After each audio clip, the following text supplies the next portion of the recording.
Marshall Major Taylor became the first African-American world champion cyclist back in 1899. The Indianapolis native set numerous world records and was a role model for other athletes facing discrimination. The Indiana icon will soon be honored with the first mural in the Circle City's Bicentennial Legend Series.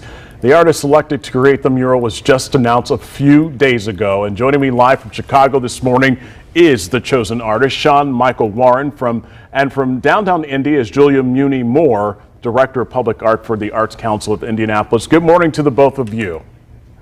Good morning. Good morning. Julia, I have to start with you first. What is the Bicentennial Legend Series and why was Major Taylor chosen?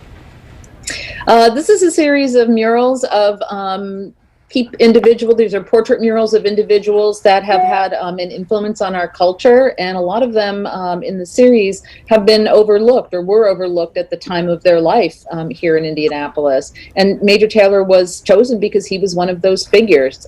He was born here in Indianapolis, right. But experienced a great deal of discrimination, both professionally and personally, and people didn't recognize him for the amazing athlete that he was. Sean, you're based in Chicago. Tell me about your design for this mural and the message you want it to convey. Well, the design is a triple portrait during 3 stages of his life: when he first entered the sport, when he was at the peak of his career, and then when he returned to cycling after a 2-year hiatus. You will also see a bicycle wheel and a bicycle gear, which are indicative of the 2 major titles that he won in his career, the American Sprint Championship and the World Championship. So I wanted to communicate not just who he was as a cyclist, but I wanted to depict his humanity, right, which was something he was robbed of during his life. He faced some very, like Julia said, he faced some very ugly forms of discrimination in his professional and personal life. And, I feel like this is a way to bring that honor to him, even though he didn't get to have it during his lifetime. And he was born just over a decade after slavery. So it was a very ugly time for him, but he was very stoic. He was very unwavering. He was very determined and courageous to continue in a sport, in a globalized sport that was predominantly white at the time. Your work is phenomenal. Julia, where is this mural going up and what's the timeline? The mural is going up on the east wall of the Barnes and Thornburg building. It is between Penn and Meridian on Washington Street, and Sean will start painting in the middle of May. Sean, you've got an impressive portfolio. What does your work focus on?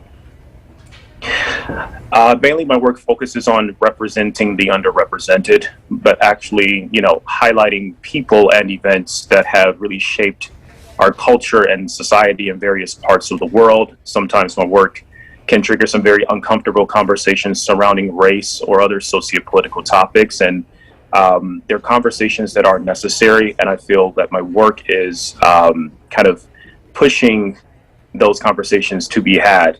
Sometimes they're met with reluctance, sometimes they're met with hesitancy. Right. And these are experiences from former viewers of my work, but the main goal of my work is to present you with the question of what did you learn? Okay.